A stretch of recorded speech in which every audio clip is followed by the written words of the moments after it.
Welcome to WYCE's Community Close-Up, our weekly public affairs program produced in partnership with the Rapidian, our hyper-local news service of the Grand Rapids Community Media Center. Community Close-Up seeks to bring you a diverse perspective from community leaders throughout West Michigan. This is WYCE Station Manager Phil Tower in studio with Ted Dietrich, Station Manager of GRTV.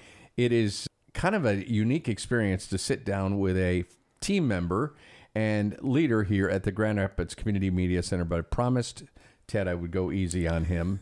And Ted has promised me very short answers for every one of these questions, which is a complete and utter falsehood.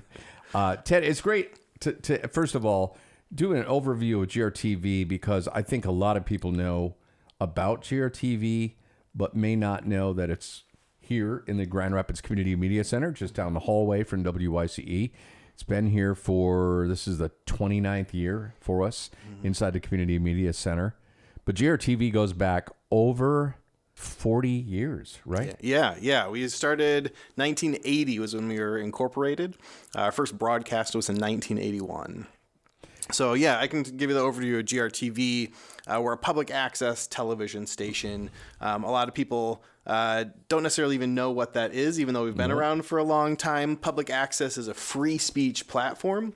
Anybody can turn in programming from Grand Rapids onto our channel, and we will broadcast that on Comcast channel 25, 24. We also have that channel as well, Livewire, and it's a really amazing place. You sign a little form when you turn it in saying I'm not doing anything illegal, I'm not inciting a riot, I'm not libeling anybody or slandering, but we don't watch the programming. You turn it into us, and we air it out to everybody in Grand Rapids. There's no censorship, nobody's gatekeeping and saying you gotta be at this time, this length, this format. You can't say these words. Everything goes on GRTV.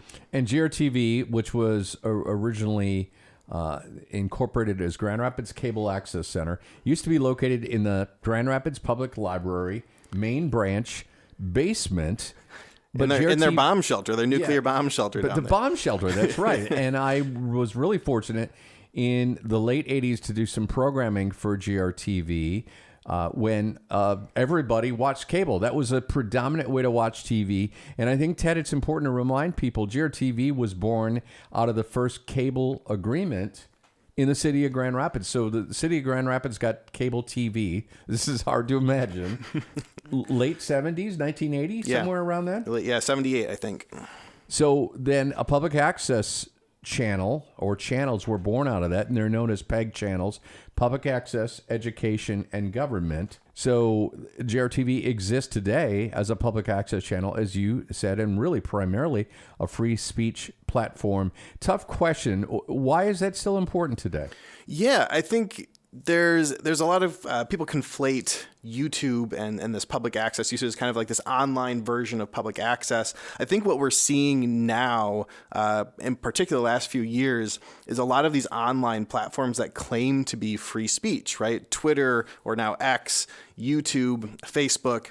We're starting to see that's not actually the case, right? That True. There's commercial incentives behind all of those modes of communication, and they're monetizing our voices for their own profit, not out of this benevolent sense of there's a reason why we need to communicate with each other.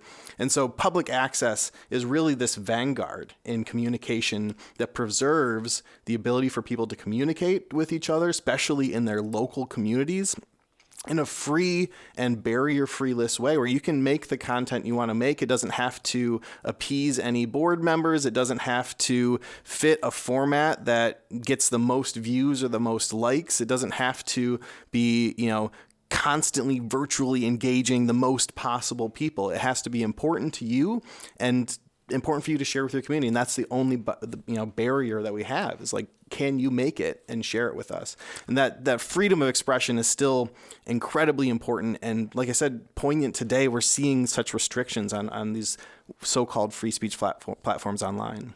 So much of what GRTV does today, Ted, is around empowering everyday people here in West Michigan to gain production skills, to learn how to produce their own video content, to learn how to use pro-grade equipment, to shoot their own videos for any number of reasons. They could be nonprofit organizations.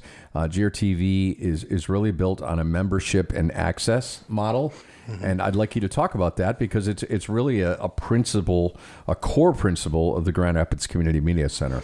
Yeah. The membership model that we have, anybody can turn in something to GRTV. You don't have to be a member to access our airwaves because those airwaves belong to everybody already, right? Our taxpayer dollars are paying for the infrastructure bringing those to you. So anybody can broadcast on our channel. But we have classes that you can take to learn how to use video equipment, editing equipment, audio production equipment to make high quality productions. And then once you've taken that class, you get access to that equipment for free through the membership. So it's an annual membership to the Grand Rapids Community Media Center. There are a lot of benefits to that throughout the whole organization. Being able to use Wealthy Theater, being a voting board member for GRCMC and determining what our future is. Those are important aspects of it. But you also get discounts on classes as a member of the Grand Rapids Community Media Center, and you get free access to that equipment once you've taken those classes. And the Community Media Center here has different levels of membership, including corporate or nonprofit membership and an all-access membership, which is really the full ticket to everything that Ted just talked about, is $40 a year. There are sliding fees based on your ability to pay, and you can learn more at grcmc.org, and you can find GRTV there as well as WYCE. We're speaking with Ted Dietrich, station manager at GRTV, talking about GRTV, which is, as you said, Ted, it's two channels, channel 24 and 25. But you're also, and have been for a while, streaming on Twitch, right? Yes. Yep. We have a Twitch GRTV Access. So twitch.tv/GRTV Access will get you to our Twitch. That's a 24 live stream of what's on GRTV.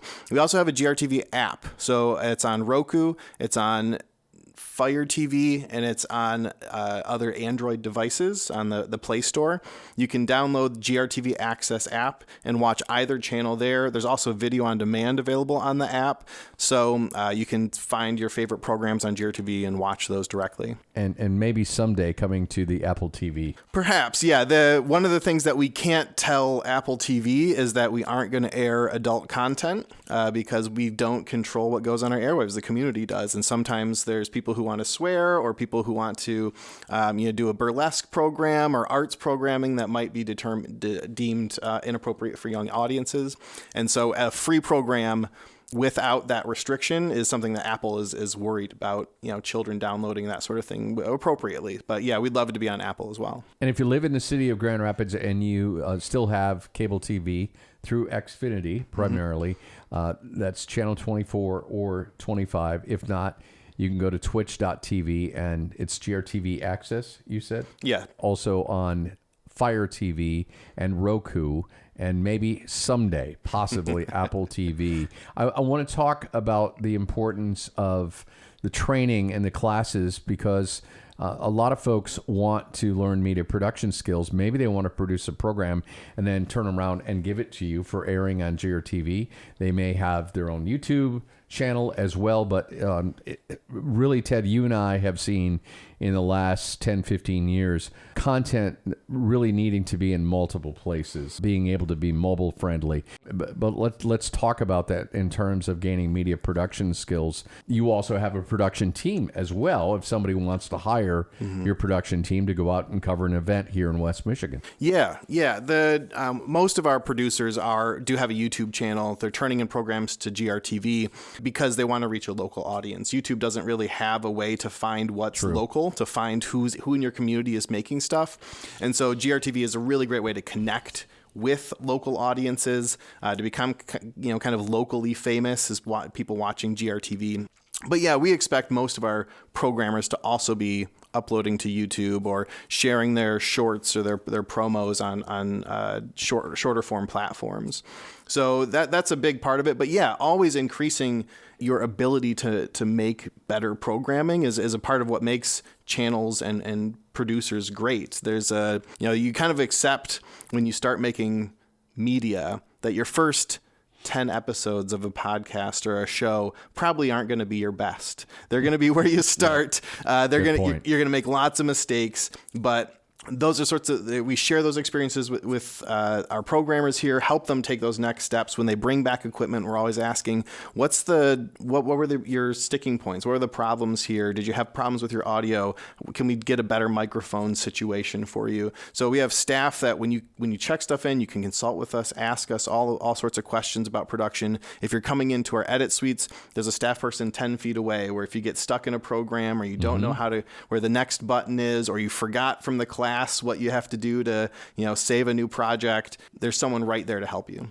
I've told so many people, and you've heard me say this to people, in the age where you can learn anything on YouTube, to have that person just feet away, that video professional who's trained here at the Grand Rapids Community Media Center, be available to actually assist you in person, to answer your questions about operating the camera or the microphone or doing the editing. Wherever that may be, that's something you can't get online, and that is included with your Community Media Center membership. I don't want to run out of time. Volunteers are important for powering GRTV, especially when you're out in the community, Ted. Let's talk about opportunities for volunteers with GRTV. Absolutely. Yeah. It's one of the best ways to gain skills. Taking our classes, working on stuff on your own can be really a good way to do that, but also working side by side with folks, having somebody in your ear during a production to say, hey, pan that camera left or right or tilt up or down.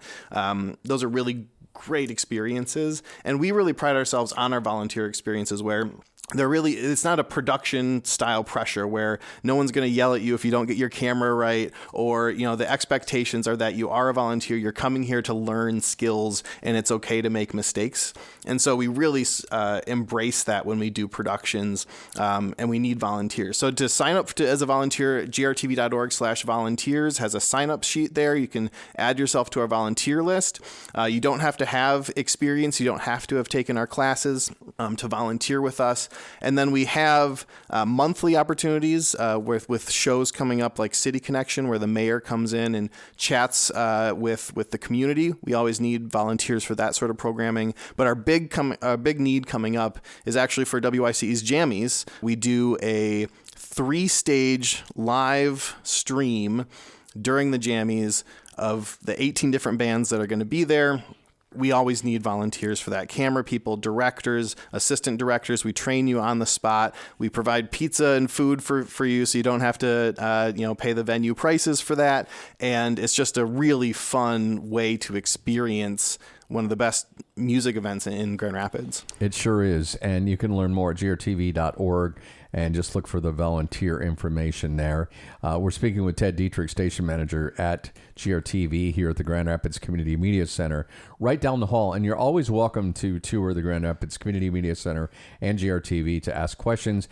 We didn't even talk about our media preservation suite. If you've got VHS tapes or other forms of analog content you'd like to convert to digital, we have that here at the Grand Rapids Community Media Center, and there is a class you can take through GRTV. Podcasting class is one of your most popular classes, too. It is, absolutely. Yeah, we have our video production classes, all from very basic cameras to cinema-style cameras. We have editing in both DaVinci Resolve and Final Cut Pro, so a couple of models there. We have a television studio. We have podcasting. We do workshops. We have the media preservation suite training. So all of those are available, like you said, on our website, grtv.org. There's a learn page there where you can see all of our different classes and offerings. And we haven't even touched on media literacy, but that's also a key and really core principle here at the Grand Rapids Community Media Center. And it's really what GRTV was founded on, and media access. So you can learn more again at grtv.org. Real quickly, Ted, was there anything I didn't ask you about that you wanted to share with our viewers and listeners, because we are on GRTV as well as WYCE? Yeah, I think it's just the core philosophy of why we exist is in the Community Media Center, WYCE, GRTV, is to really protect this access to media for the community. There's so many gatekeepers, there's so many barriers for people to be able to communicate with their community, and that's what we're protecting here. And so becoming a member gets you access to all those benefits. It also just supports what we do and the reasons why we do it here. And so I encourage anyone, even if you aren't thinking necessarily about taking a class to become a member, to become involved, and find out a little bit more about what we do. It's a really empowering skill to learn to create your own content. And again, grtv.org. He is Ted Dietrich, station manager of GRTV, and he lived up to the challenge. We were able to get this in within the allotted time. Well done, sir. Thank you. It's been a lot of fun. Ted Dietrich, station manager at GRTV, with us on WYCE's Community Close-Up, our weekly public affairs program produced in partnership with the Rapidian, a hyperlocal news service at the Grand Rapids Community Media Center. I'm WYCE station manager Phil Tower. We'll do this again next week right here on WYCE.